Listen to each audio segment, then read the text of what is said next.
Então, vamos lá. Nossa aula de Hebreus, penúltima aula. Hoje, nós vamos fazer o comentário, Bíblia aberta no livro de Pedro. Vamos fazer alguns comentários no livro de Pedro. Primeiro e segundo Pedro. Vamos estudar sobre o livro de Judas. Na semana que vem, que vai ser a nossa última aula e a nossa confraternização, eu já vou postar esse livro a partir de hoje. Aí cada um decide o que vai trazer, né? 12 saudáveis. Os meninos são refrigerantes. E aí nós vamos estudar as 3 epístolas de João.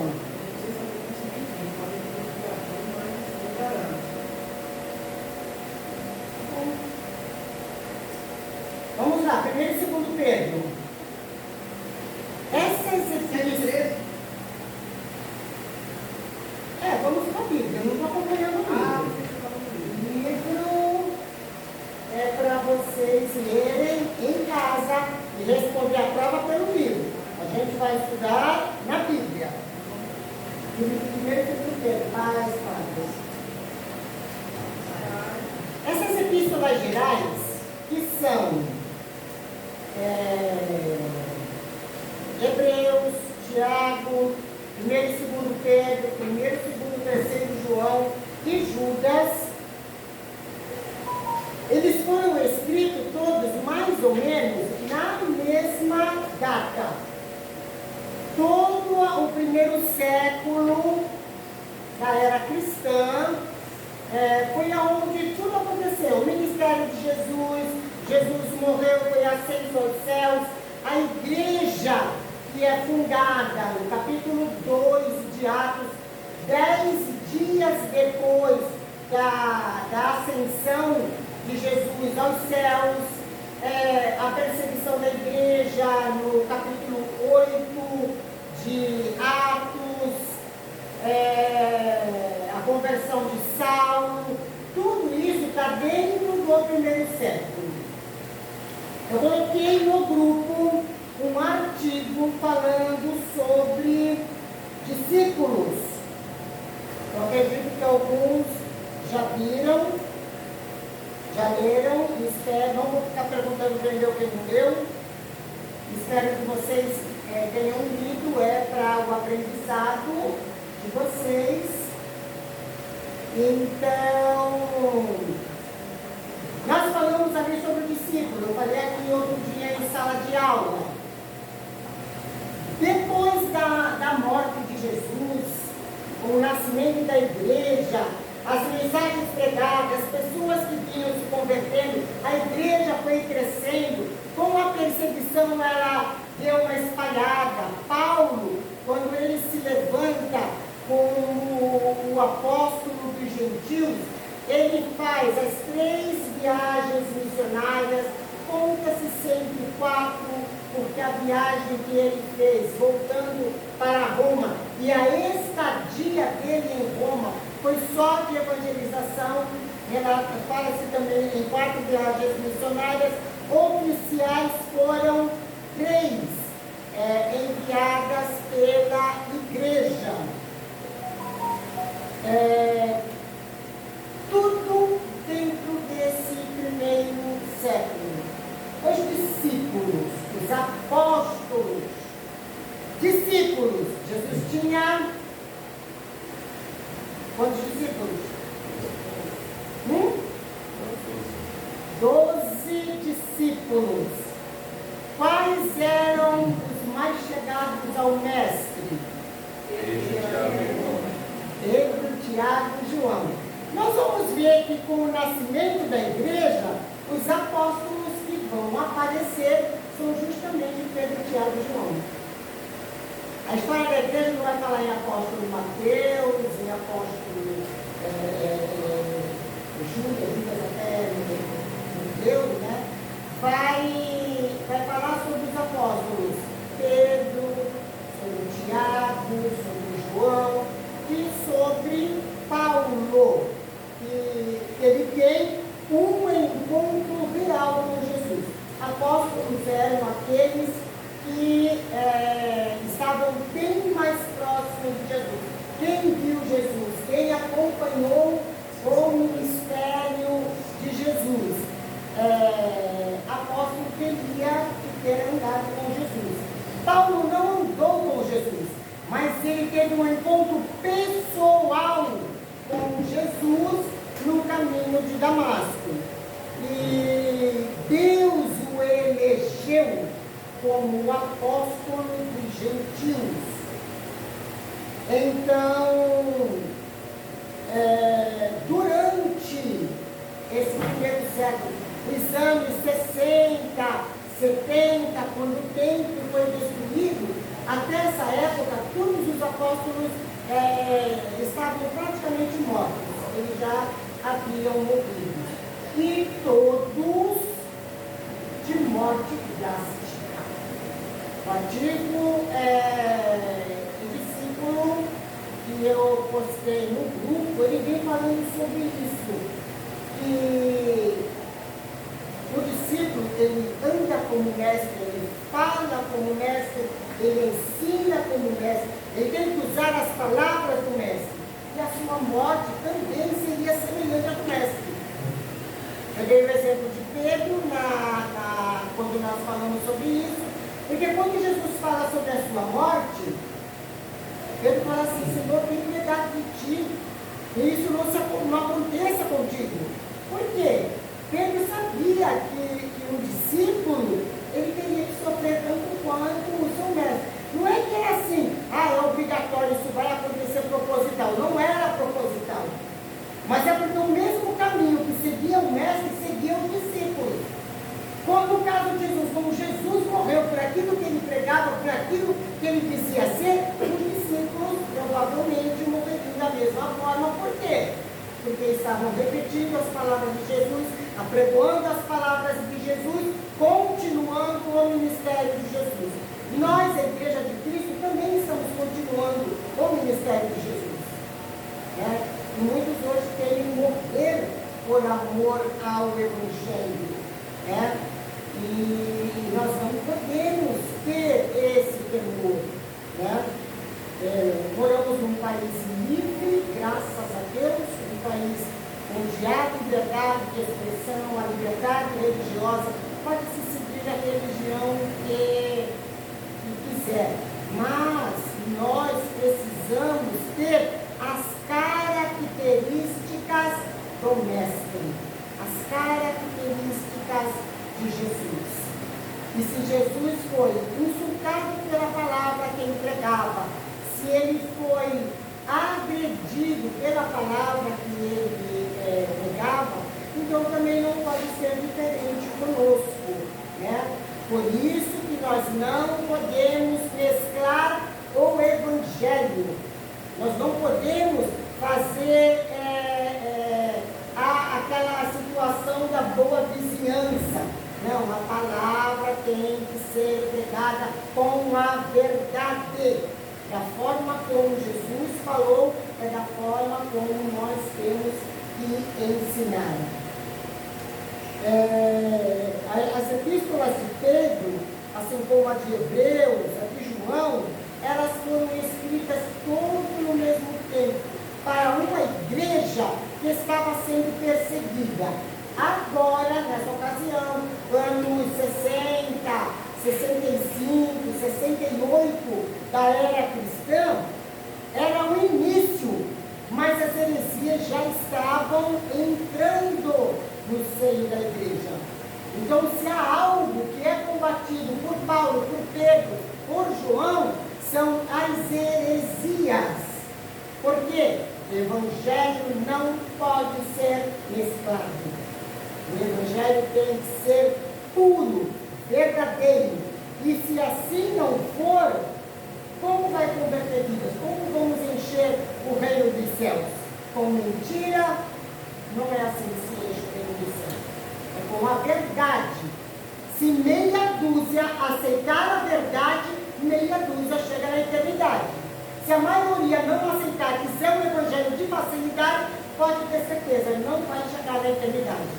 Porque do jeito que Jesus falou, que a palavra do crente tem que sim, sim, sim, e não, não, a palavra de Deus, ela é sim e não.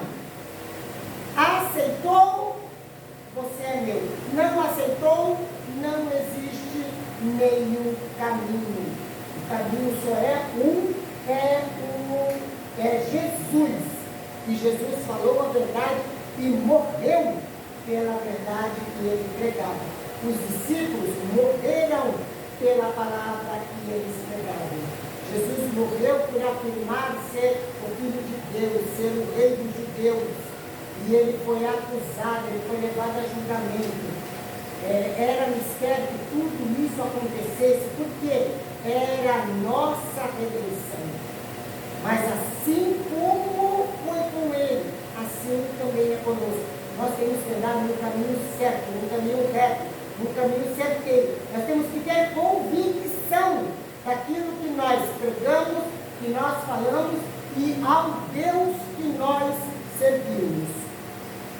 A epístola de 1 Pedro, ela foi escrita, vamos lá, 1 Pedro capítulo 1, ele vai nos levar às tribos dispersas. Paulo, ele foi um apóstolo, literalmente, de judeu para os gentios.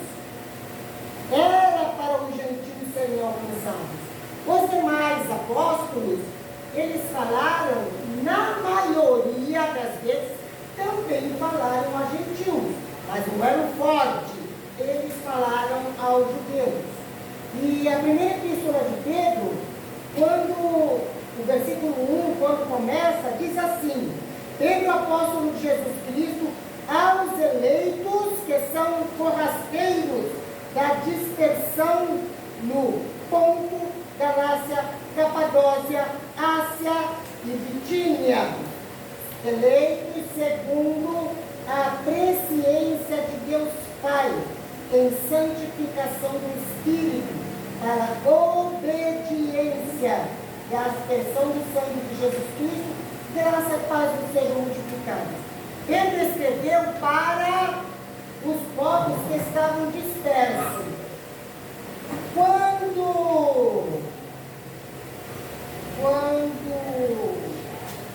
o Espírito Santo desceu no capítulo 2 de Atos, nós falamos isso na outra aula também,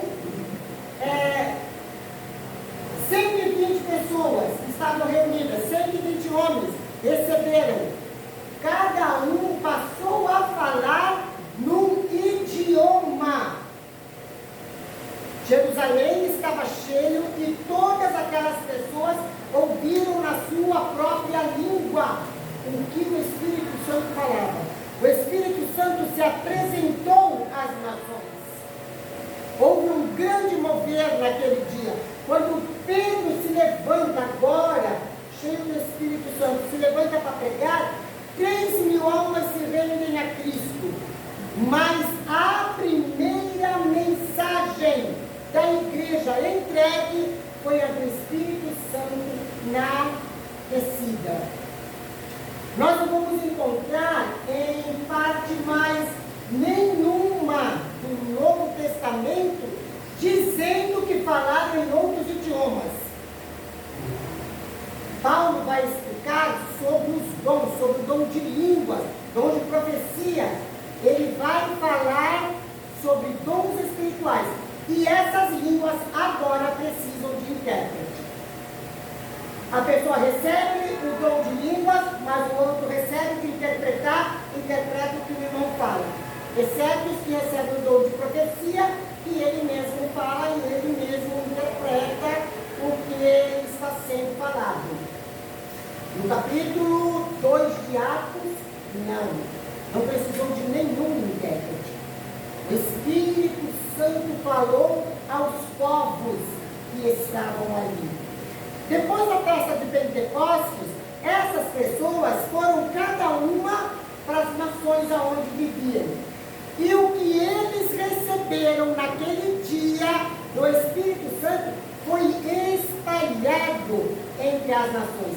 Esses judeus eram os judeus da dispersão, que cada ano eles voltavam a Jerusalém para as festas. Eles ouviram o Espírito Santo testificar a eles, e eles levaram essa mensagem. Pedro, ele vai falar aos eleitos que estão distantes. Então são os judeus da dispersão e mesmo alguns gentios que agora estavam distantes, mas que ouviram a palavra e que creram. A maior parte seriam os judeus, mas também para gentios.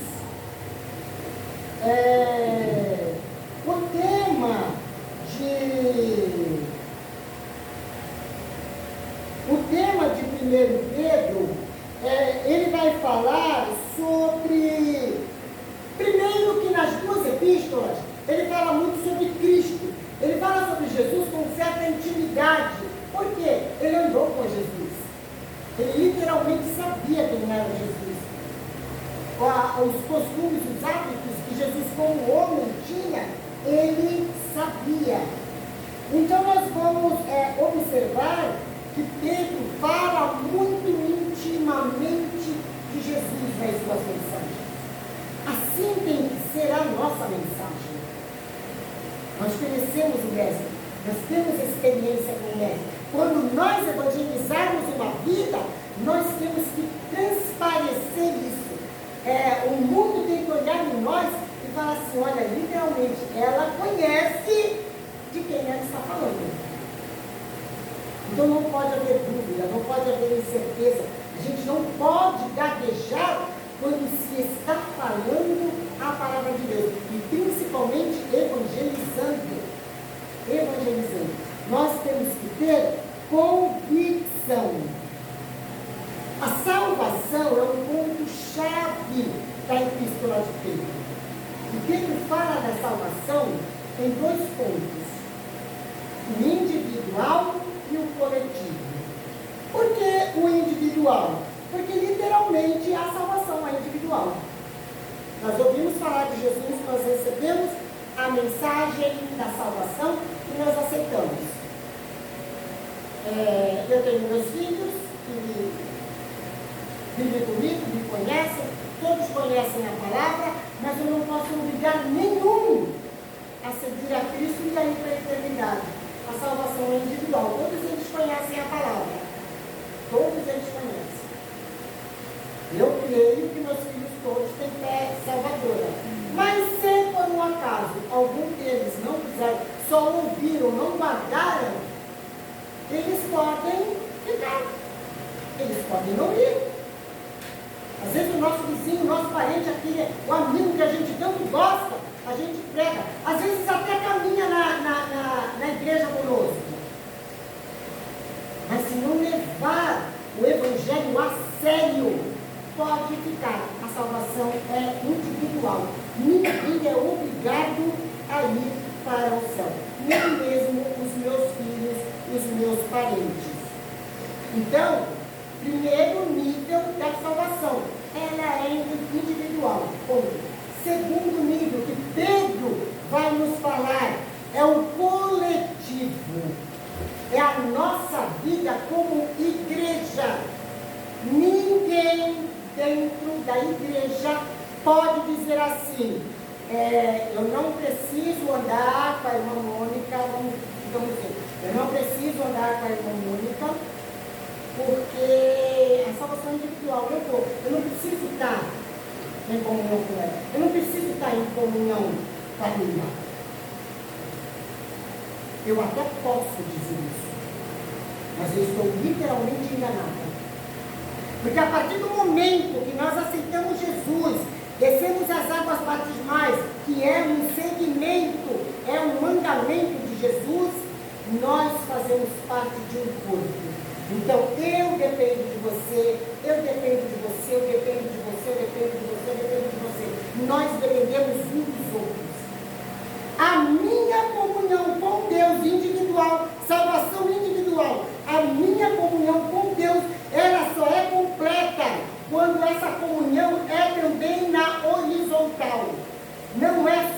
vertical. Infelizmente, tem muita gente que não pensa dessa forma.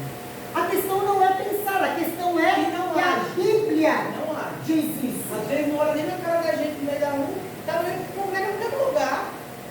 Mas faz de conta que. A Bíblia diz isso. Quer que Paulo fale? Enquanto estiver em vós, tendes paz com todos os homens. Nós precisamos buscar, é uma obrigação minha, ter paz com todos os homens. Agora, com todos os homens, não é só a nível de Deus, eu tenho que ter paz com os meus vizinhos também. Sejam eles o que for, eu tenho que ter paz com os meus vizinhos. A gente fala aqui, e fala às vezes em tom de brincadeira, mas é verdade, aquele vizinho que joga o lixo lá na tua porta, nós temos que ter paz com ele. Bom dia, meu vizinho, não faz mal, ele jogou o lixo, vai lá, recolhe. Para isso, o Espírito Santo que está em nós, uma das características é a longanimidade, é o ânimo longo. Nós precisamos desenvolver isso. Às vezes Deus permite que um vizinho jogue o lixo na nossa porta, justamente para desenvolver em nós a característica do Espírito. E nós não podemos ficar relutando contra isso. No caso, lá na minha rua, tem um senhor que ele tinha 2 cachorros gêmeos lá, que esse senhor era coitado. E todo dia de manhã ele levava o cachorro para passear e os cachorros rasgavam o meu saco de lixo. E ele ficava vendo os cachorros rasgarem o meu saco de lixo. Até que um dia minha filha foi trabalhar, aí ele vendo o cachorro rasgando, ela foi dar um chute no cachorro. Só que aí passou um tempo, o cachorro morreu e nunca mais eu vi ele deixando os cachorros rasgar o saco. Olha essa história de cachorro, a gente tinha um vizinho que tinha um cachorro que só cagava na minha porta e na porta de outra vizinha. Parece que era maldade. Ele soltava o cachorro e ficava dando risada. Mas meu marido, ele não é crente. Meu marido falou, fez errado, porque quem fala, vai outro e faz, tu leva a culpa. Olha, dá um jeito do cachorro, eu vou matar teu cachorro. Foi tudo que ele falando isso. A vizinha meia doida que eu tenho lá atrás, ela falou, eu vou dar um bichinho desse cachorro nele, não faz isso. Esse cachorro não sabe o que faz, o dono é safado. Pois ela matou o cachorro. E quem levou a culpa? Meu marido.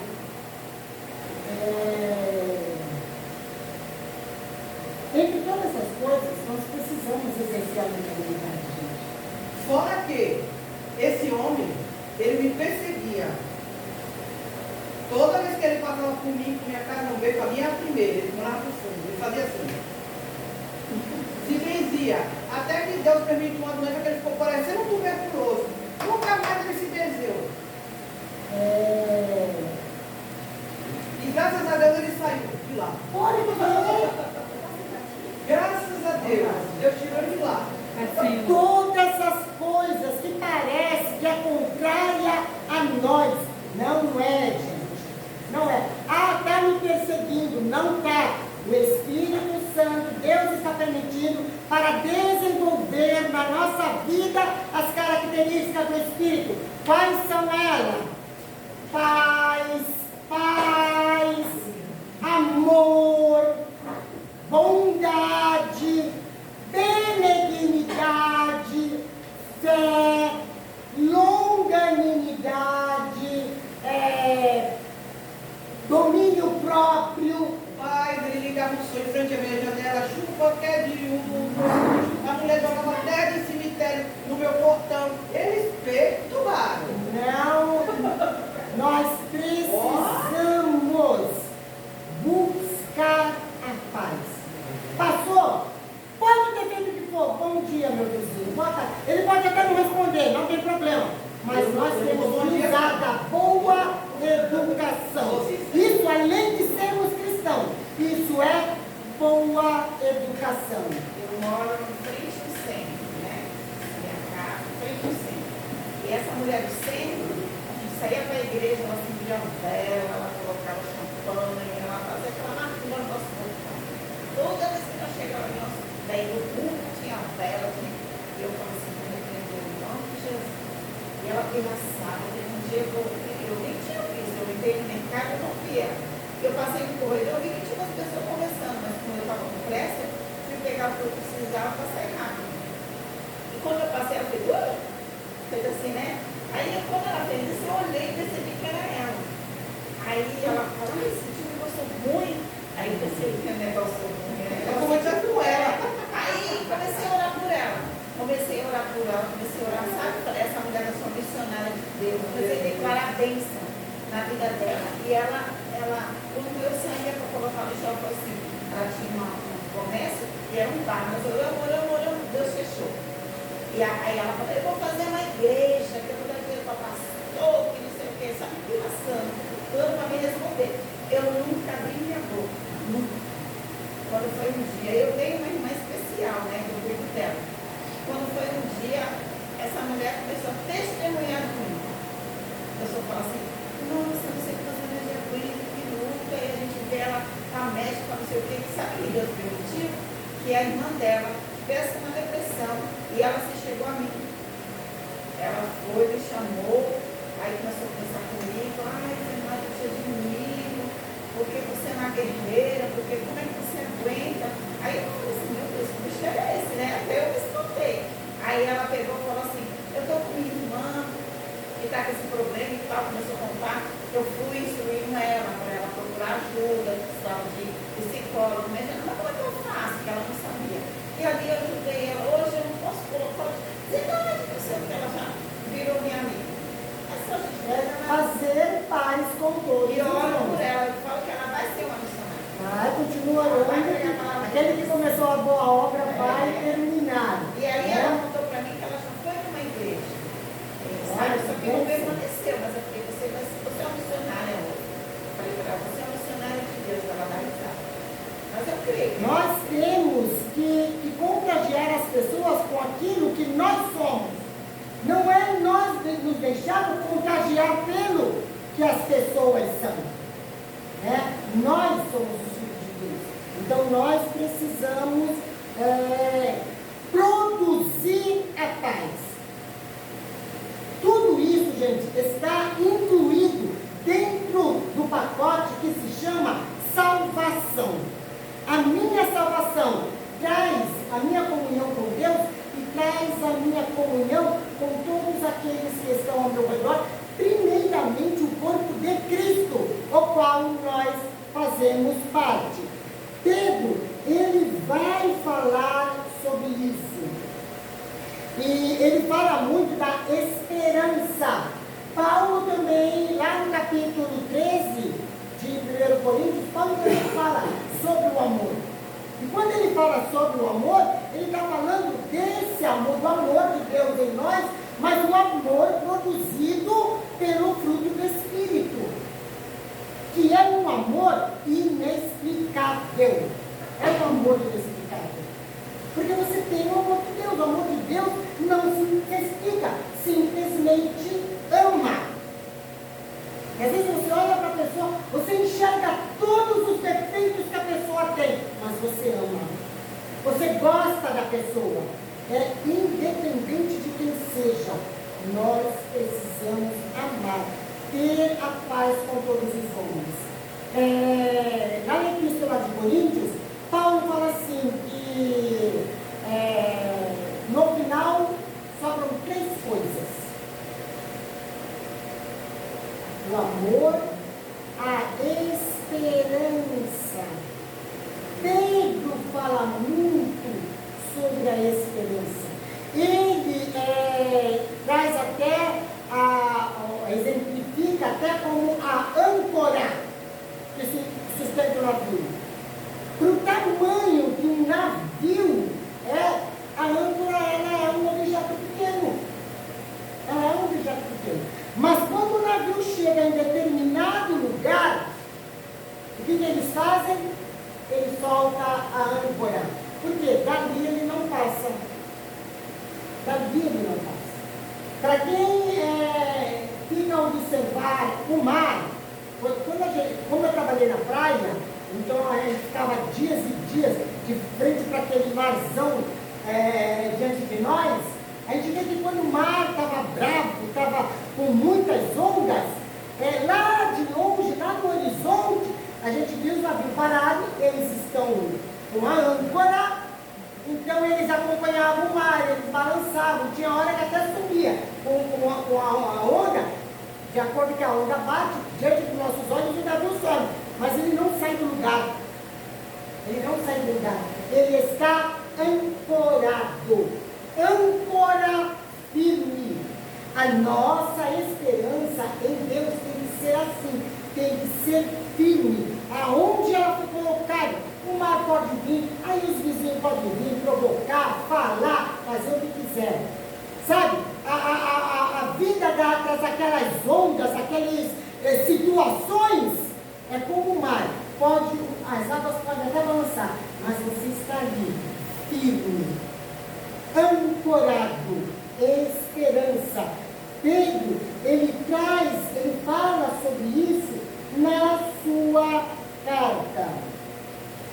Ele fala muito sobre o comportamento cristão. Aqueles povos, eles estavam em outros países, em outras culturas, são hábitos diferentes. Então ele está falando a todos eles, olha, aonde vocês estão, o hábito é diferente, o costume é diferente, a cultura é diferente, mas a tua posição é a mesma. Aonde você está também é tudo diferente, até daquele primeiro, a tua posição é a mesma. Não importa onde o cristão está, a posição do cristão é a mesma. Tem que ser a mesma dentro da nossa casa, para trazer o testemunho para a nossa família, mesmo que todos sejam cristãos. Nós temos que ter um testemunho cristão dentro da nossa casa. Para os nossos vizinhos, no nosso trabalho, na escola, aonde nós nos locomovemos. Nós temos que trazer um bom testemunho. Pedro vai falar sobre isso. Em outras palavras, são os mesmos ensinamentos que Paulo vem trazendo. Fala também lá em Coríntios, quando ele fala da ceia. Nosso testemunho, nosso modo de ser. Aí Paulo fala assim, olha, quando vocês se assentarem na mesa para comer, examine-se a si mesmo. E assim coma desse pão e beba desse cálice. Paulo ele faz um alerta, assim como Pedro, daquele momento em que nós vamos comer a ceia. Mas não é só no dia da ceia.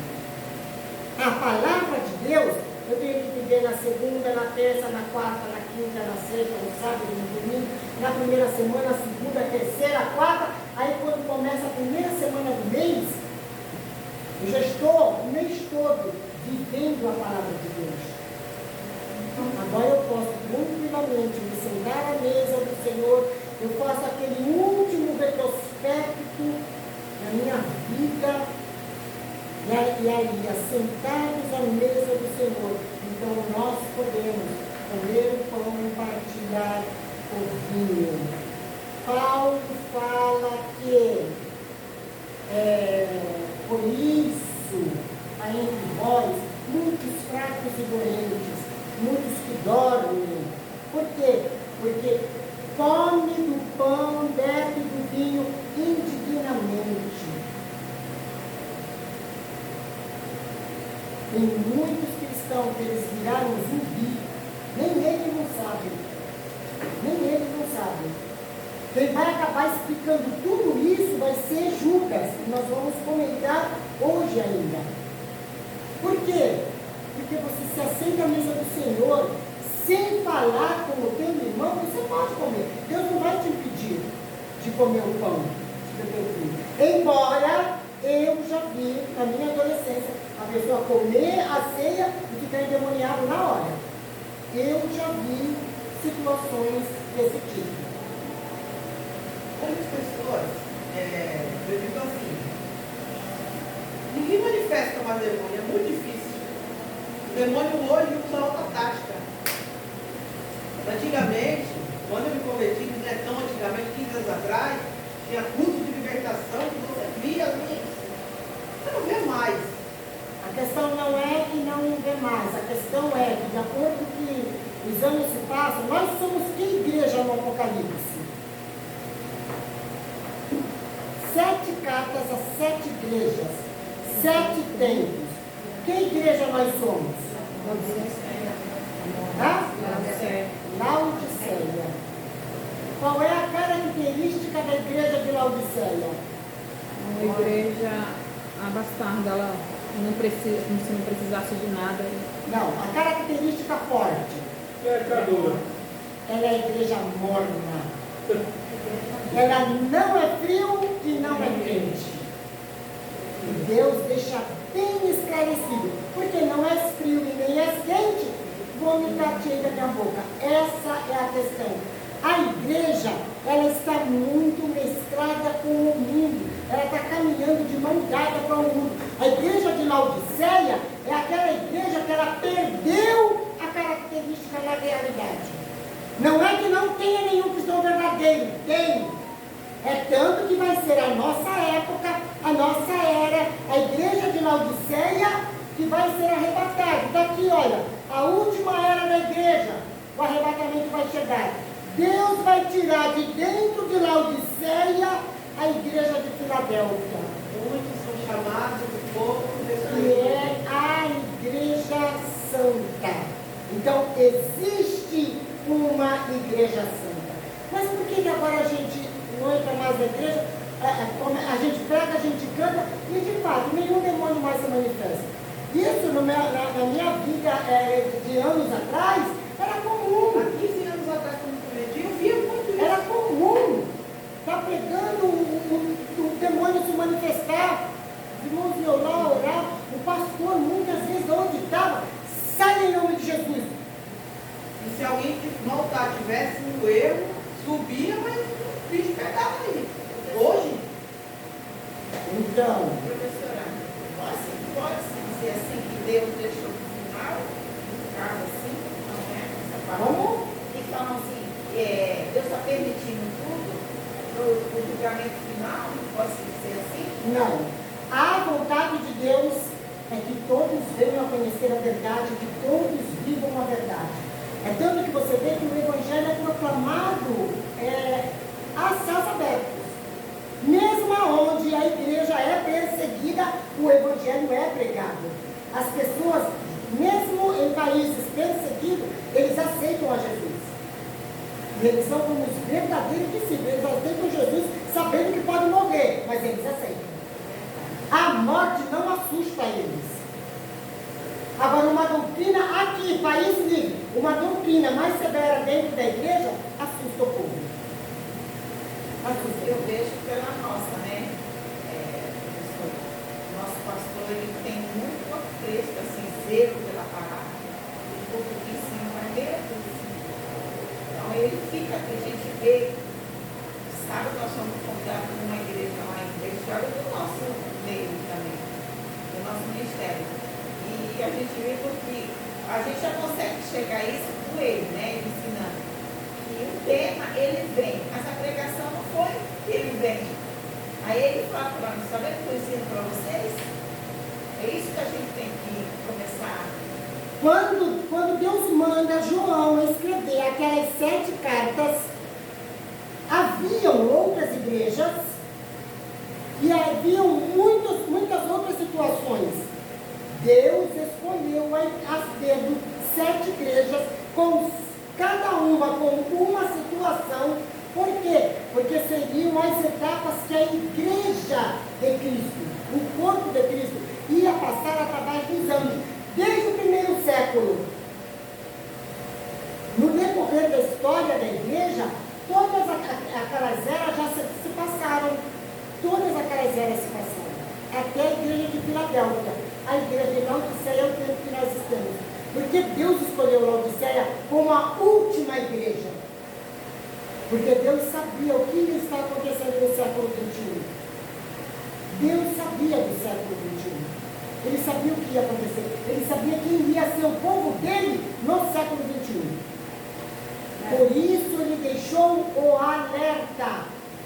Essa carta está lá. Quando João escreve assim: eis que estou à porta e bato. Se alguém a minha voz e abrir a porta, entrarei na sua casa. Não é para o não cristão, não é para o ímpio. Essa palavra é para a igreja. Por quê? Porque na igreja de Laodiceia, Jesus já estava do lado de fora. Dentro tinha tudo o que você procurasse. Todas as práticas que se procurasse. A palavra de Jesus já estava lá fora, junto com ele. É justamente o século 21 que a gente está vivendo. Eles mesclam com o mundo tudo. Eu preciso colocar isso porque é para conquistar adolescente. Eu preciso colocar isso porque é para conquistar jovens. Eu preciso colocar isso porque as mulheres gostam. E vão inserindo o mundo dentro da igreja. Por quê? Porque é para agradar o povo. Aonde está Jesus? Do lado de fora. Mas a igreja tem o joio e o trigo. Nem todos que falam Senhor, Senhor, é do Senhor. Tem até aparência, mas não tem nada a ver com Deus. Tanto é que Jesus falou, não arranque naquele grande dia, eu arrancarei. Nós precisamos ouvir a palavra e viver. Gente, é um examinar-se. Cada dia que Paulo fala, passou a segunda-feira, hoje é segunda-feira, passou a segunda, Senhor, o que eu fiz que não te agradou, tem misericórdia de mim, muda a minha vida, muda o interior, me transforma de dentro para fora. Essa oração nossa tem que ser constante. Por quê? Porque o mundo, ele cola em nós, mesmo sem a gente querer. E daqui a pouco a gente está usando determinadas palavras que o mundo usa, fazendo determinadas coisas que o mundo faz, e muitas vezes não está se apercebendo. Então a nossa oração tem que ser constante. Senhor, gente, há muitos anos atrás, eu assistia as mensagens do pastor Rodovalho, e eu gostava muito das mensagens dele naquele tempo. Ele não faz mais isso, mas eu gostava muito, porque toda vez que ele acabava a mensagem, ele fazia a oração de confissão com a igreja toda. Todo dia ele fazia a oração de confissão. Todo dia eu estou me rendendo a Jesus. Todo dia eu estou me colocando debaixo do senhorio de Jesus. Que a questão não é só aceitar Jesus como Salvador.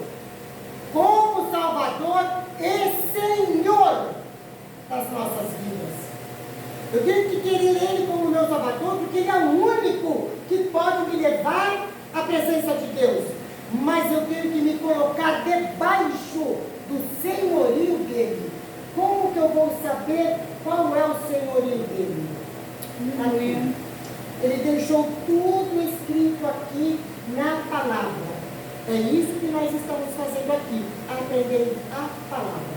Por quê? Porque nós precisamos viver a palavra. Se não vivermos a palavra, nós não vamos chegar lá. Não adianta perder tempo dentro da igreja. Não adianta. Quer mesclar o mundo com a igreja? Sai logo do mundo. Vá se divertir logo. Já que você acha que é curtição. Por quê? Porque vai ficar dentro da igreja e não vai do mesmo jeito. A igreja de Laodiceia, a cidade de Laodiceia, ela estava localizada numa posição, não tinha água naquele lugar.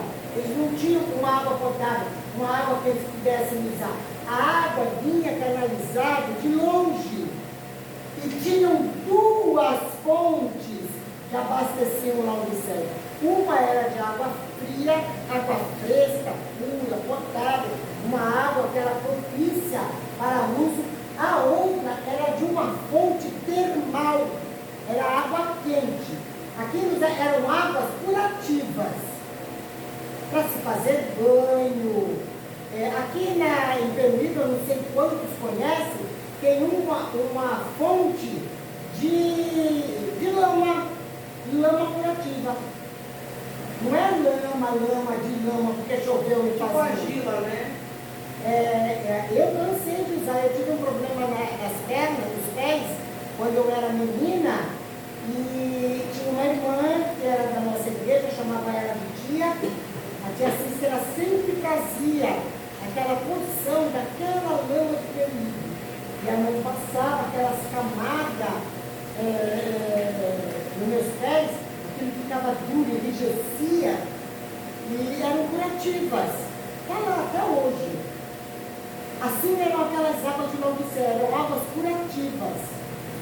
Só que, do jeito que elas vinham, parte delas caíam no mesmo poço. Então aquelas águas, elas se misturavam. E no final, elas não eram nem água fria, mas também não era água quente. Não servia, não era tão pura, potável para se beber, como a água que vinha da fonte. E também a hora que ela batia aqui, ela também já não era mais curativa, como era a água natural. Quando ela chega aqui, que elas se misturam, ela não é nem uma coisa nem a outra. Elas perdem as características. Assim é a igreja. Assim é a igreja. Deus, ele escolheu a dedo isso, porque era exatamente o século XXI. Nós temos a fonte de água pura, potável, água da vida. Mas se a gente deixar aquela bica do mundo ficar caindo na nossa fonte, ela não vai ser nem uma coisa nem vai ser a outra. Nem uma coisa nem vai ser a outra. Nós temos que cada dia, por mais difícil que nós acharmos que é, nós precisamos seguir a palavra de Deus. A palavra de Deus. Pedro traz um grande alerta sobre isso. A segunda carta de Pedro, ela foi escrita mais ou menos 3 anos depois da primeira. E a face da segunda carta de Pedro, ela vai se parecer muito com a carta de Judas. O tempo que eles estão vivendo, todos estão vivendo dentro da mesma época. É que Judas escreve para um povo, Pedro escreveu para outra, a situação era a mesma que eles estavam vivendo. Então parece assim, mas um copiou do outro, achou bonitinho e foi e copiou. Não, o alerta era para se espalhar aquela palavra. Judas direcionou uma carta, Pedro direcionou para outros lugares. Capadócia, Ponto, Macedônia, isso já era os lados da Grécia. Aquela palavra precisava se espalhar. Por quê? Tempos de dificuldade, gente. Tempos de heresias, de grandes heresias. Isso aconteceu demais no início da igreja. E acontece mais ainda no final da igreja. Porque literalmente nós estamos no final da história da igreja. Nós estamos vivendo esses dias. Por mais que isso pareça um jargão que a gente vem falando. Mas literalmente nós estamos vivendo os últimos dias da igreja na terra. Está ficando cada vez mais difícil. Pedro, ele vai falar sobre, lá no capítulo 3, ele já fala sobre a vinda de Jesus. Ele está falando assim, olha, um dia para o Senhor é como 1000 anos, 1000 anos é como um dia. Não se engane. Você está achando que está longe, você está medindo no teu tempo. Não é no teu tempo, é no tempo de Deus. Eu tenho 62 anos. Desde que eu era menina, dos meus 10, 12 anos, nada, são 50 anos que eu venho ouvindo falar que Jesus está voltando. E eu passei todas essas décadas sem duvidar, nem um dia sequer, que Jesus estava voltando. Mas, irmã Abigail, você já tem 60 anos e Jesus não veio ainda. Eu estou esperando Jesus para hoje. Por quê? Porque eu sei que não é no meu tempo. Para mim, parece que passou 50 anos. Pedro vai falar assim, olha, 1000 anos, para ele é como um dia. Um dia é como 1000 anos. Se eu somar, que eu estou ouvindo essa palavra por 50 anos, hoje eu tenho que pregar ela mais do que nunca.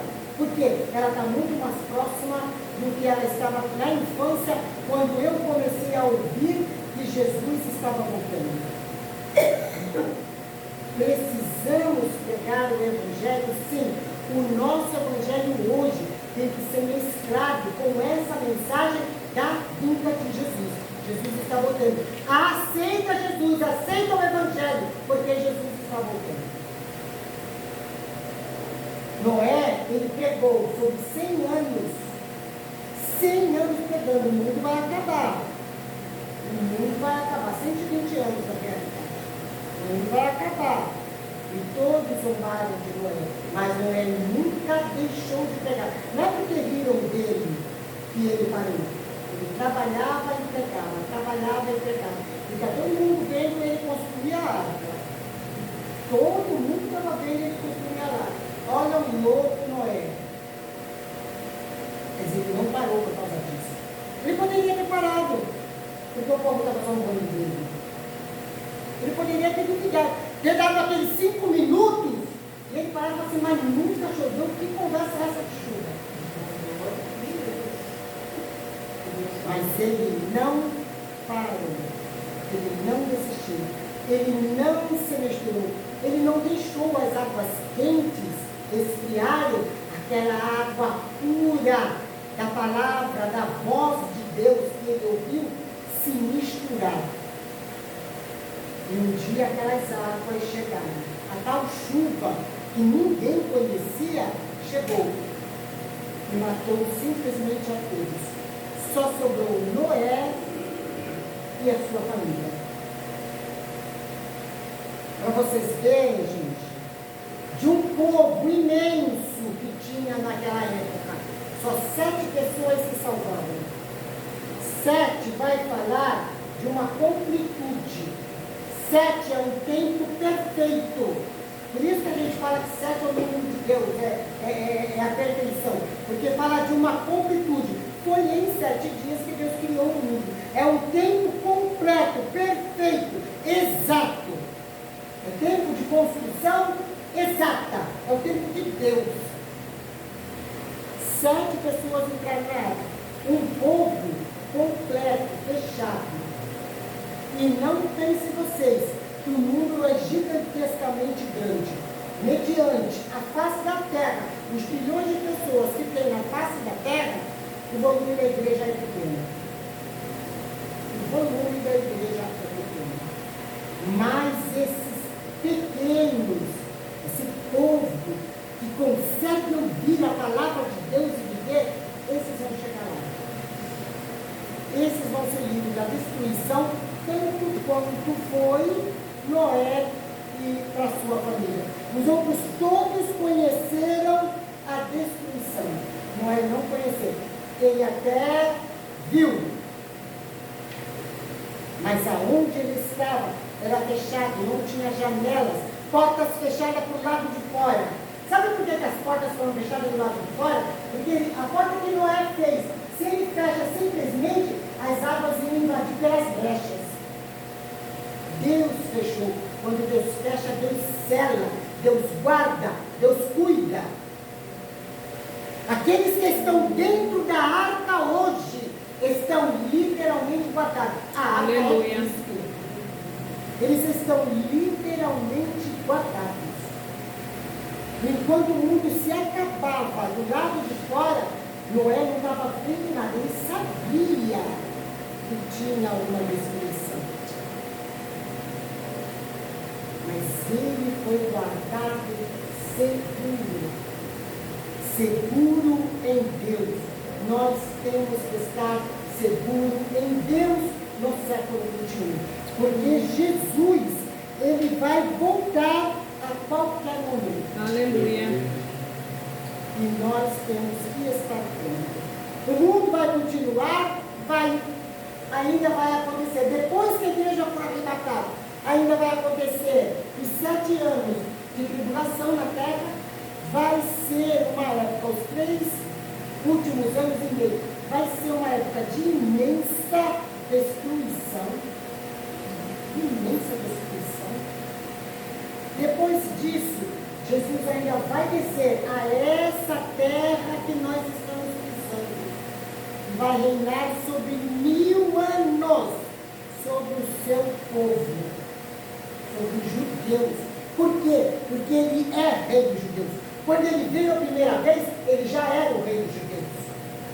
Ninguém acreditou, ninguém creu, mataram o Filho de Deus. Era preciso. Era preciso. Ele se entregou à morte. Não é que foram lá, prenderam ele forçado. Ele se entregou à morte. Porque era o único jeito de nós estarmos aqui hoje. Era a única maneira de nós estarmos aqui hoje. Mas do jeito que aquele povo não creu, ele vai voltar aqui ao final de tudo. Para quê? Para cumprir a palavra de Deus, cumprir aquilo que realmente ele é, rei sobre o seu povo. Quando tudo acabar nessa terra, toda essa palavra de Deus vai estar cumprida. Nenhuma vírgula do que está aqui vai cair. Quando acontecer o grande trono branco, que vai ser o último episódio sobre essa terra, toda a palavra de Deus vai estar cumprida. Deus prometeu a Davi que não faltaria homem que se assentasse sobre o seu trono. E desde o Império Babilônico, Israel não tem mais um rei até os dias de hoje. O próximo rei dele vai ser Jesus, novo rei milenário, cumprindo a palavra de Deus. Depois que Deus cumprir toda a sua palavra nessa terra que nós estamos pisando, então encerra a história dessa terra. A terra não vai ser destruída, a terra vai ser reconstruída. Sabe quando você começa a ler a Bíblia, você vai vendo, vai lendo Gênesis, Êxodo, Novo Testamento, isso vai chegar aqui novamente. Gênesis 1. Quer que fala Gênesis 1? E a terra era sem forma e vazia. Deus começa toda aquela reconstrução. Quando a grande tribulação terminar, a terra vai estar totalmente disforme. Jesus volta lá para Jerusalém. Ele não vai pisar nas outras nações. Ele vai pisar na Terra Santa. Na terra que é dele, Jerusalém. Vai ser lá que ele vai reinar. E aí, quando concluir, trono branco. Trono branco, aí a gente começa no princípio de novo. Porque Jó, ele afirma pelo Espírito Santo de Deus, nenhum dos seus planos podem serem impedidos. O que Deus sonhou aqui no início, o diabo achou que tinha destruído o plano de Deus. Vai passar todo um ciclo, porque todo pecado tem um tempo, mas vai chegar aqui de novo. E Deus vai cumprir todos os seus sonhos para o ser humano. Aleluia. A terra perfeita, céus perfeitos, uma eternidade perfeita. Já bem, ele pode tentar o que ele quiser, ele não vai frustrar os planos de Deus. Mas eu e você, para desfrutar dos planos de Deus, nós precisamos rejeitar o mundo com tudo que ele tem, com tudo que ele é. Com essas palavrinhas bonitas que são faladas hoje em dia, que são mansas, doces. Parece que está certo aquilo que a gente escuta. Parece. O irmão pegou hoje à noite. O irmão que pegou o vídeo, o pastor, né? É coach. Interessante a pregação do irmão. Muito boa. Muito boa. Muito boa. Então, Pedro e Judas, eles escrevem sobre algo de necessidade para a sua época. E é uma palavra viva para os dias de hoje. Muito viva. Vamos lá para o livro de Judas. Judas capítulo 1. Judas só tem um capítulo. São quantos versículos? 25 versículos.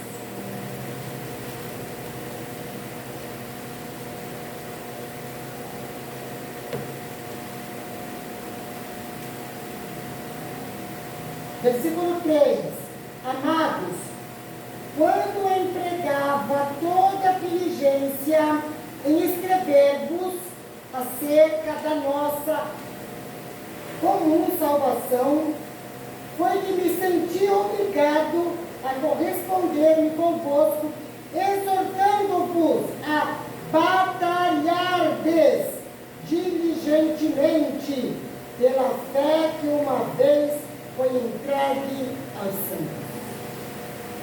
Judas sentiu essa necessidade. Eu preciso exortar vocês. Vocês têm que estar de alerta. Por quê? Porque os dias são maus. Tadinho de Judas, ele achava que aqueles dias eram maus. Pensa se ele vivesse nos dias de hoje. Aí ele queria descobrir o que era tempo ruim. O que era tempo ruim? Do cristão, né? Tempo ruim para o cristão. O alerta que Judas faz na sua epístola, ele fala sobre 3 síndromes. Ele vai falar sobre 3 síndromes. No versículo 11,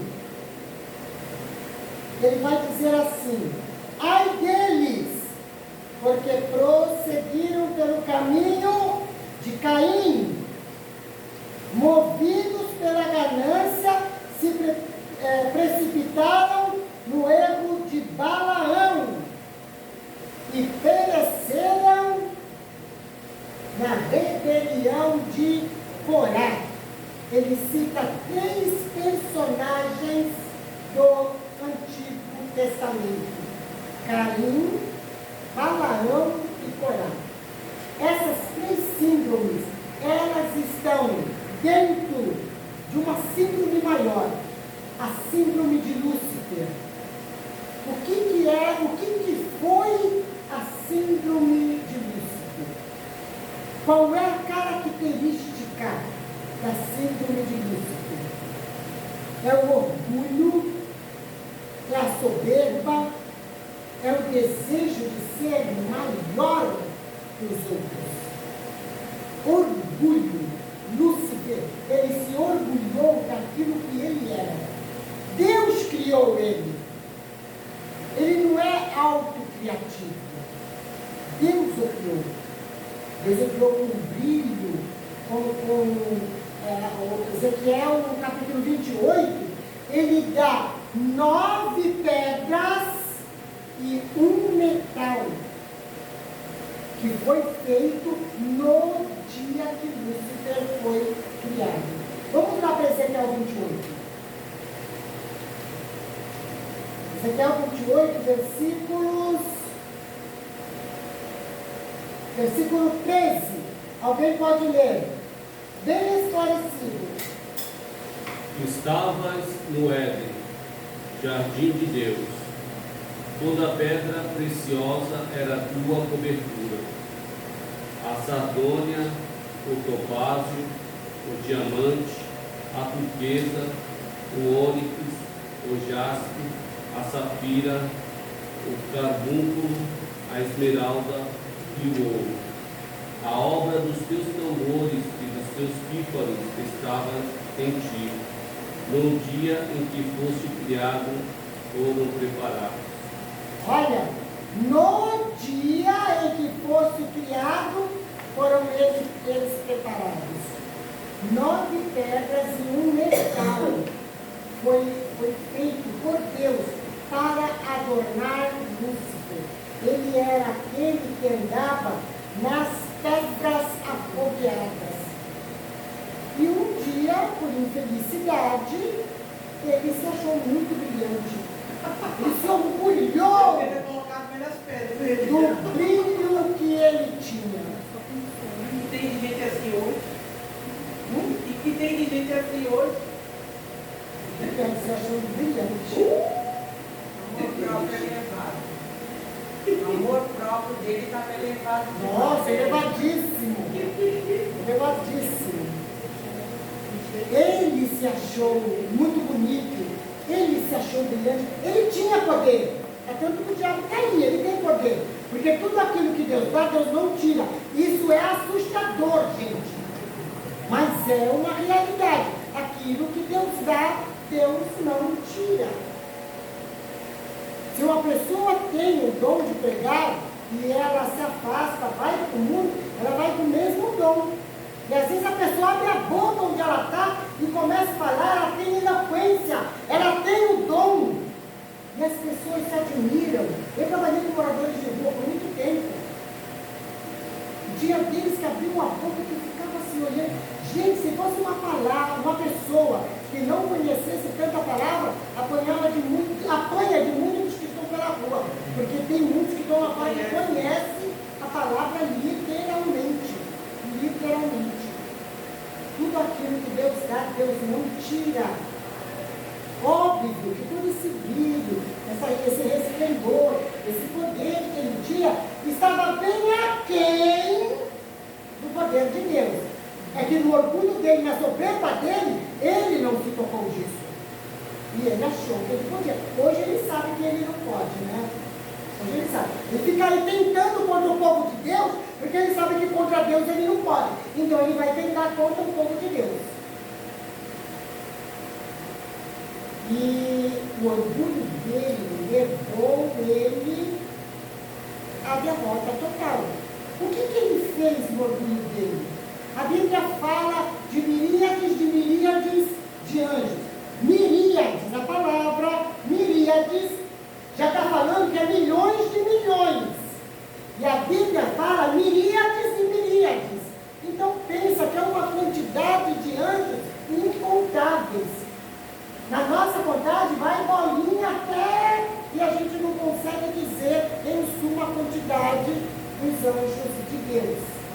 Uma terça parte de todos esses anjos no superior mundo. Uma terça parte. Ele vendeu o produto dele. Eu tenho poder. Vocês não estão olhando para mim? Eu tenho poder, eu tenho vida. Eu posso. Se vocês forem comigo, eu vou dar o mesmo poder para vocês. A gente vai tudo reinar junto. Mas a gente tem que vencer ele.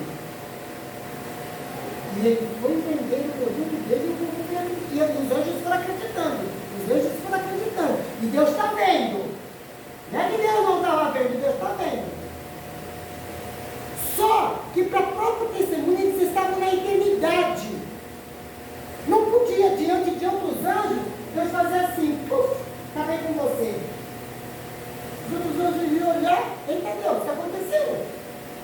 Só Deus é onisciente. Só Deus sabe o que passa no interior da pessoa. Era mistério que aquilo se fizesse visível para testemunho da própria eternidade. Mas tudo que estava acontecendo estava aqui, olha, debaixo do domínio da mão de Deus. E até hoje, por pior que pareça, que a terra está debaixo do domínio da mão de Deus. Deus não perdeu o controle. Aleluia. Por pior que seja a situação, Deus não perdeu o controle. Até que houve a batalha no céu e Lúcifer e seus anjos foram lançados à terra. E a terra tornou-se sem forma e vazia. Porque a terra do versículo 1 era a terra original, era a terra perfeita.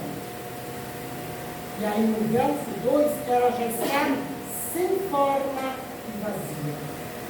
Isso era o resultado do quê? Da síndrome de Lúcifer.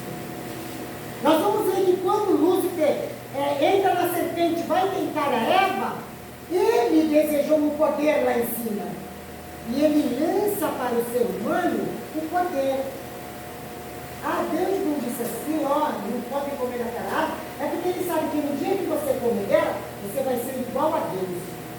Olha o desejo que era dele, ele colocou no ser humano. E Eva dá uma olhadinha mais profunda na fruta e fala assim, ela é bonita, né? É agradável. Encheu os olhos. Encheu os olhos. Todo pecado entra pelos olhos. Deus não devia permitir aquela fruta nunca. Deus colocou a fruta ali. Deus colocou a fruta ali. Por quê? Porque Deus não fez marionetes. Todo ser humano tem o direito de escolher o que é que você quer seguir. Deus hoje está nos mostrando a sua palavra. Então vamos assim, olha, segue segundo a tua vontade. Irmão, ela foi comer. Interessante que ela estava bem no meio do jardim, bem lá no centro. Bem no meio do jardim. Parece que era uma coisa assim que você passava todo dia para pensar, eu não posso comer isso, eu não posso comer isso. Fazer igual o irmão que pegou uma de manhã. Ah, não, estava dormindo. Por que ela não dormiu? Deixou ela sozinha. É muito tolerante Deus. Era um teste. Era um teste. E o ser humano falhou. Ai, ai, O ser humano- Deus sabia disso? Sabia. O plano da redenção já estava feito. Ela foi salva. Lógico. Tanto Eva quanto Adão. Eles viram Deus. Eles tiveram o privilégio que nenhum outro ser humano teve. Eles viram Deus na forma que Deus se apresentava para eles. Deus é espírito, né? Mas Deus se apresentava a eles de uma forma que a Bíblia diz que todo fim de tarde Adão passeava com Deus. Privilégio, aí, Adão, como é que foi o seu dia? Ah, foi legal, Deus. Foi legal. Aí foi, fez a mulher e acabou com tudo. Irmão, não quer apanhar? Se ele não tivesse feito a mulher, de quem é que o Salvador ia nascer? Precisávamos de um Salvador. Tinha que ter a mulher. Ele também entrou na conversa de Eva, porque ele foi atrás, né? Ele comeu. Quando a Bíblia fala, Ô, irmão, ele e também quando comeu. nós expressamos o homem, não é um homem, macho. O homem que está falando é de uma forma geral. É a humanidade. Não é o homem em si. É a humanidade. A humanidade já estava no coração de Deus. Gente, lá na eternidade. É muito profundo se nós entendermos isso. Lá na eternidade, antes de Lúcifer ser criado, antes de todas as coisas, Jesus se entregou por nós e ele sabia de mim, ele me conhecia pelo nome. Ele me conhecia pelo nome. Eu já estava no coração de Deus. Vocês já estavam no coração de Deus. Deus sabia dia, a hora e o seu nome que vocês iam nascer, iam chegar na terra. Deus já sabia. E foi por amor a nós que Jesus se entregou lá na eternidade. Agora pode deixar correr. O diabo pode fazer a bagunça que ele quiser. Eu vou arrumar a bagunça. Tudo arquitetado, tudo isso. Tudo planejado. Só que ele não criou marionete. Do jeito que os anjos não eram marionetes. Lúcifer pecou e Deus foi ver e permitiu e falou assim: eu quero ver quantos que tu vai. Ele já sabia, né? Mas tu vai ver quantos que tu vai conseguir levar daqui. Porque muitos do que ele também tentou enganar não caiu na conversa dele. Mas viu o fim dele qual foi.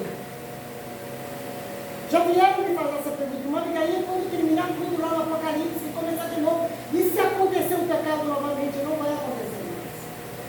Não vai acontecer mais.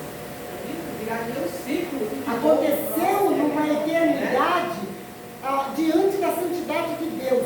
E todos os santos anjos que estão diante de Deus hoje cantando, Santo, Santo, Santo, Santo é o Senhor, eles sabem, acima de todas as coisas, quem é Deus e o que aconteceu para quem se rebelou contra Deus.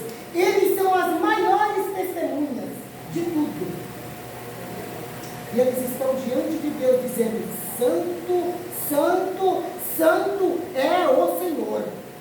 Santo É é um o Senhor. imbecil mesmo, né? Não podia estar lá. Tem lugar melhor que lá? Ele não pode estar lá, então ele está querendo acompanhar o povo de Eu Deus. falei, ele foi imbecil, estava Está lá com querendo Deus. enganar.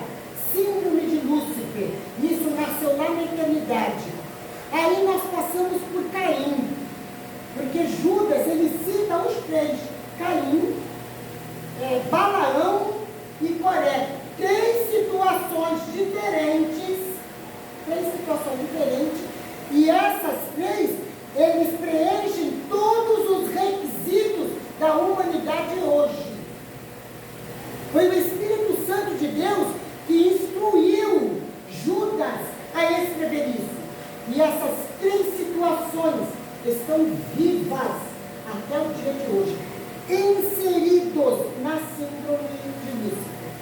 A síndrome de Caim é aquele que é irmão, nasce junto, é criado junto, mas não ama o irmão. Não ama o irmão. Não é que lá naquele dia em que eles foram sacrificar, e Caim olhou e ele viu o sacrifício de Abel, chegou diante de Deus, não foi a mim, fiquei com raiva do meu irmão. Não, já existia aqui dentro, no interior, no profundo. Quem sabe aquela rixa já estava correndo no dia a dia, pelo jeito que um era, pelo jeito que o outro era. Mas chegou aquele dia culminante, no dia do sacrifício. E ele está olhando o sacrifício de Abel e a fumaça está subindo, até se perder em cima. E cadê a dele? Cadê o sacrifício segundo? Antes disso, Deus ele vai até Caim. E ele fala para Caim: Caim, olha os teus caminhos, vela pelos teus caminhos. Adão, Eva, eles engaram Deus. Eles viveram o amor de Deus. De quando eles pecaram, Deus podia ter nos matado. Mas eles viveram o amor de Deus, a misericórdia de Deus. Eles estavam lá se cobrindo de folhas, eles acabavam de colocar, com o calor do corpo murchava. E Deus fala assim: eu tenho vestes para você, olha, um animal já morreu, porque foi pego de um animal morreu, um sangue já foi derramado para vestir Adão e Eva com uma veste que o tempo não ia acabar.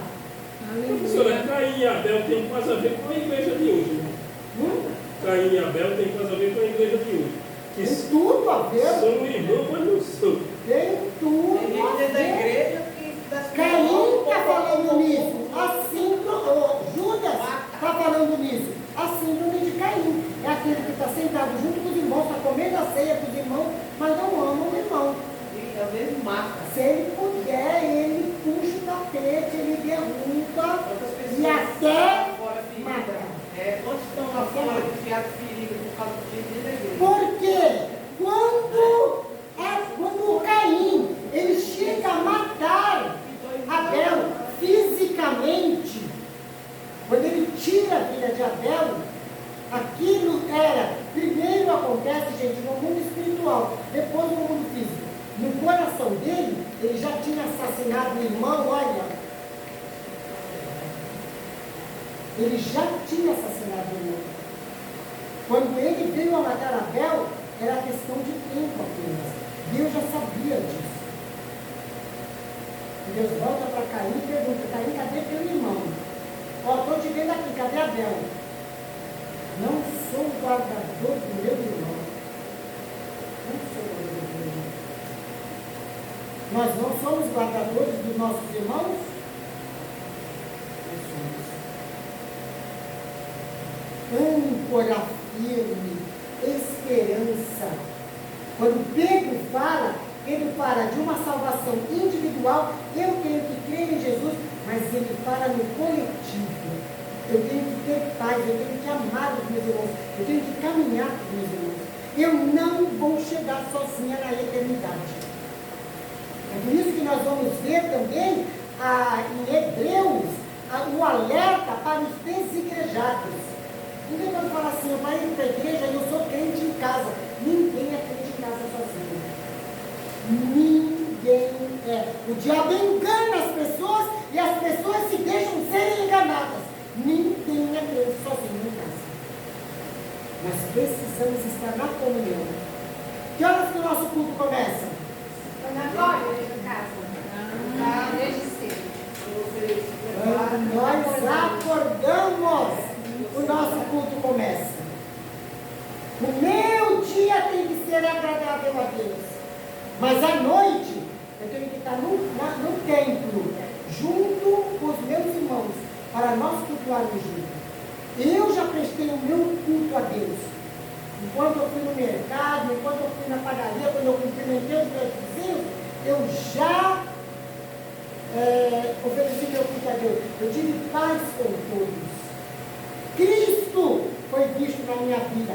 Agora eu tenho que me reunir com os meus irmãos para cantar junto, para ler a palavra junto, para ouvir uma leva junto, para a gente se abraçar e se amar, porque nós somos irmãos, nós somos corpo, nós temos que andar juntos.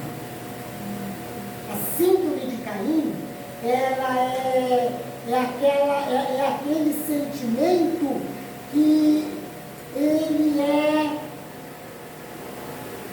só eu. Você não vai oferecer mais do que eu. Você não vai oferecer mais do que eu. Eu não posso me incomodar com o que vocês são. Vocês não podem se incomodar com o que eu seja.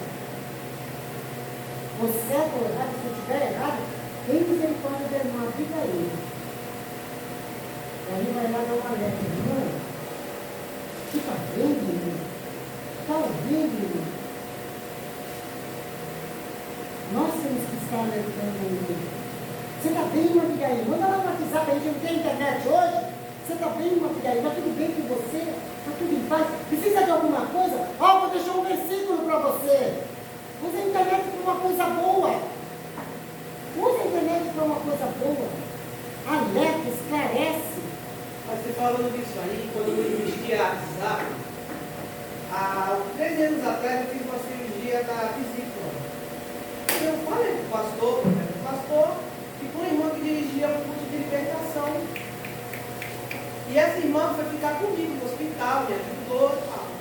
Quando eu me recuperei, eu fui poder para a igreja. Aí não me abaixei para orar, fiquei orando sentada ali, encostou uma irmãzinha. Pai do Senhor, irmã. É a senhora já. O Pai do Senhor. Não vi mais a irmã na igreja. Pensei que a irmã tinha debundado aí no mundão. Falei, debundado aí no mundão? Minha irmã, eu acabei de sair de uma cirurgia. O pastor, mulher do pastor, minha irmã sabe, eu estou informada. Ainda que eu tivesse debundado aí no mundão e voltasse, não era problema seu. Ela ficou tão sem graça, desculpa, agora isso é fala. Isso é fala, ela não sabia o que estava acontecendo comigo, veio me julgar. Nunca podemos julgar também. Temos que amar os irmãos. Pelo fato dela não ter me visto ali, ela achou que eu tinha desviado. Judas fala em Balaão, a síndrome de Balaão. Balaão, ele é chamado por Balaque para ele profetizar contra o povo. Ele já chega com um saquinho de dinheiro lá, saquinho de moedas. Ó, todo esse dinheiro é seu, mas você tem que amaldiçoar o povo para mim. Ele fala, peraí que eu vou falar com Deus, eu vou orar, aí depois eu te falo. E Deus falou com Balaão, Deus orientou Balaão. Mas o dinheiro já tinha enchido os olhos de Balaão. Coisas terrenas, encheu os olhos. E aí, Deus fala assim, olha, se eles te chamarem para ir, você vai com eles. Mas você vai fazer o que eu mandar. Se eles te chamarem. Balaão levanta no outro dia e fala assim, levanta a gente, vamos embora, porque a gente tem que pegar a estrada. Ele nem esperou aquele povo chamar ele de novo. Não, vamos embora, Balaão, estou te convidando. Vamos nessa com a gente. Essa história de Balaão está lá em Números 23. Balaão vai tão cego das coisas materiais que no meio do caminho eles vão passando por um lugar muito estreito. E a mula, que é um animal irracional, conseguiu ver um anjo. Balaão não viu. Mais racional. Balaão estava mais irracional do que a mula dele. Ele nem percebeu que a mula estava falando. E a mula para e Balaão bate e ela vira, começa um diálogo com Balaão e ele tão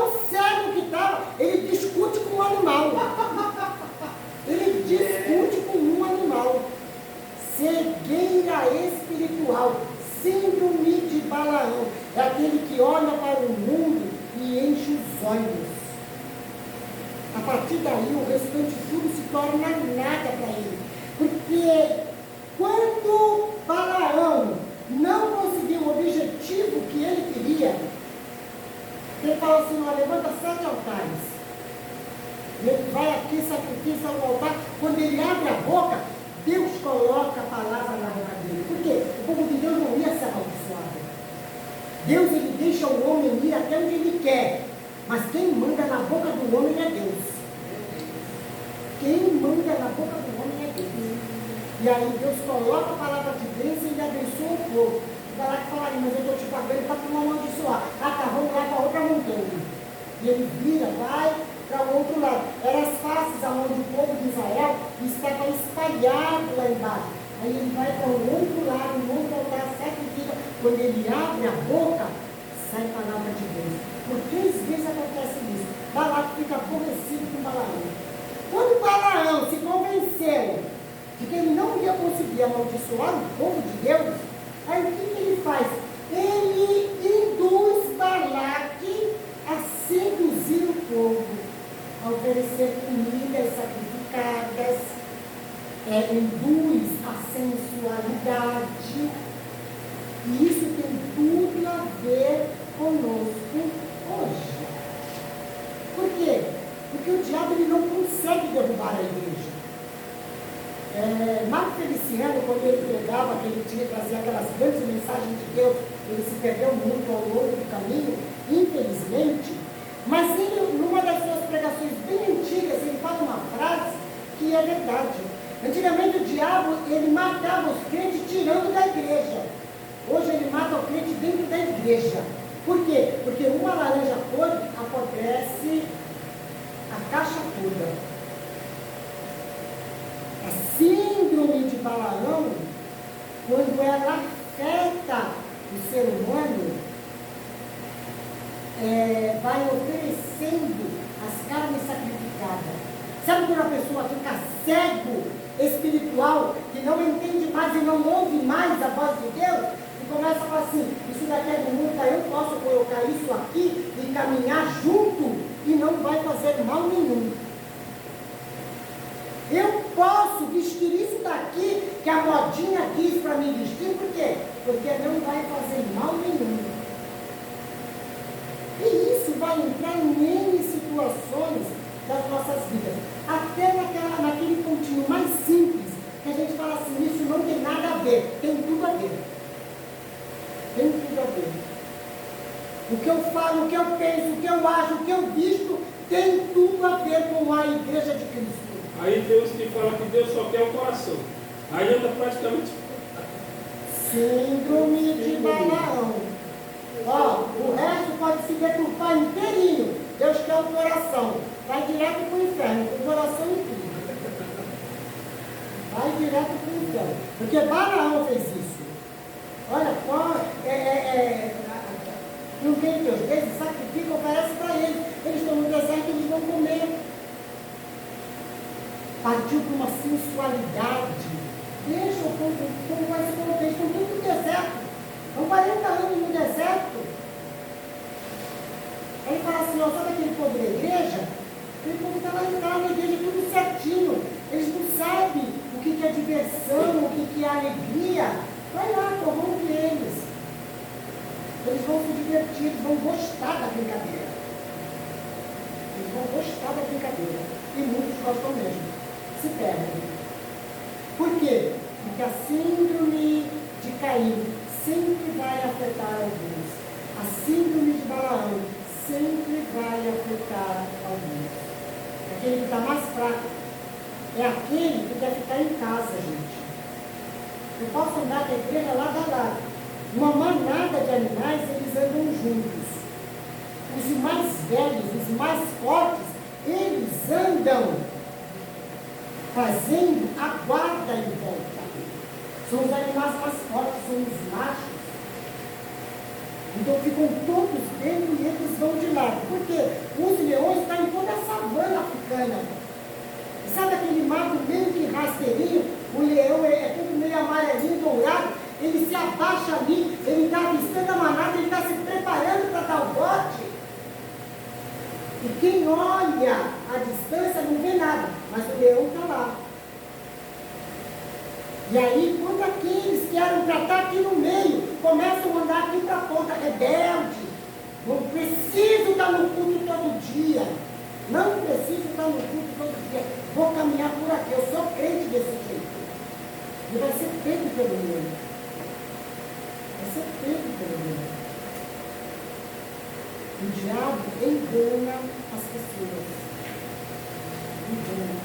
Tudo inserido na síndrome de Lúcifer. Porque isso tudo vai falar de orgulho, falar de altivez, de soberba, de arrogância, de autossuficiência. Aqueles que ficam em casa acham que são autossuficientes. Eu conheço a palavra, eu sei como é ser cristão, eu sei ser crente em casa, sabe? Indo contra a palavra de Deus, sabe? O diabo vai inserindo e eles não vão percebendo. Por último, Judas fala em Coré, a insatisfação. Ah, está todo mundo dentro da igreja, deixa eu jogar uma bombinha lá no meio. Estou insatisfeito com o meu Deus. Meu pastor não me agrada mais. Foi o que o pastor disse mesmo? Ah, não gostei do que o pastor disse. A líder de mocidade, não gostei do que o líder fez. A líder das mulheres, por que eles fizeram isso? Insatisfação. Sempre vai achar um defeito. Não é, queridos, que a igreja não tenha defeitos. A igreja vai ter defeito, a vida de ser humano vai ter defeito. Mas se eu olhar para o meu líder e eu ver algo que me entristece, eu não vou formar uma reunião, eu não vou chegar para a Nina e fazer a fofoca do fulano, fazer naipe para a Mônica, para a Marcinha. Eu vou orar pelo meu líder. Eu vou orar. O povo é de Deus, os líderes também são de Deus. E se ele, como ser humano, está orando, está errando, eu vou orar por ele, o Espírito Santo vai instruir. A síndrome de Coré é aquela que ele olha e fala assim, mas só você tem o Espírito de Deus? Só você sabe das coisas? Só você é o certo? Só você? Coré olhou para Arão, para Moisés, e falou, só vocês são profetas de Deus? Todo o povo aqui não é de Deus, era verdade, todo o povo era de Deus, mas todo o povo de Deus tem que ter um líder, eleito por Deus. Às vezes não é aquilo que nós queremos, que nós gostamos. O meu pastor muitas vezes pode não me agradar, eu amo o meu pastor. Mas possa ser que o meu pastor não venha me agradar. Olha, ele está exortando demais. Ele está exortando demais, mas é o pastor que eu preciso. A minha líder está pegando demais no meu pé, é a líder que eu preciso. Deus, ele trata as nossas vidas através de pessoas. Deus não vai vir com uma flanelinha para vir polir a tua vida. Ele vai usar o irmão que está do teu lado. Pessoas são lixas nas mãos de Deus para tirar as arestas da minha vida. Por quê? Porque eu sou imperfeita e Deus quer que eu chegue lá. Ele está falando assim, Abigail precisa tirar essas casquinhas que estão nela. Ah, eu vou pegar lá a Paula e vou usar a Paula de lixa lá na vida dela para tirar as arestas. Filhos, maridos, esposas, são lixas nas mãos de Deus para nos ajudar. Por que eu tenho que passar por isso? Deus sabe por quê. Porque Deus olha para você e sabe quantas escamas você tem. Ele sabe quantas escamas eu tenho. E que ainda precisam serem aparadas, lixadas, até eu chegar na eternidade. A síndrome de... A síndrome de Coré olha e fala assim, está pensando que é só tu, filho de Deus? Nós somos humanos. Coré não se satisfez. Ele fez a mesma coisa que Lúcifer. Todas as síndromes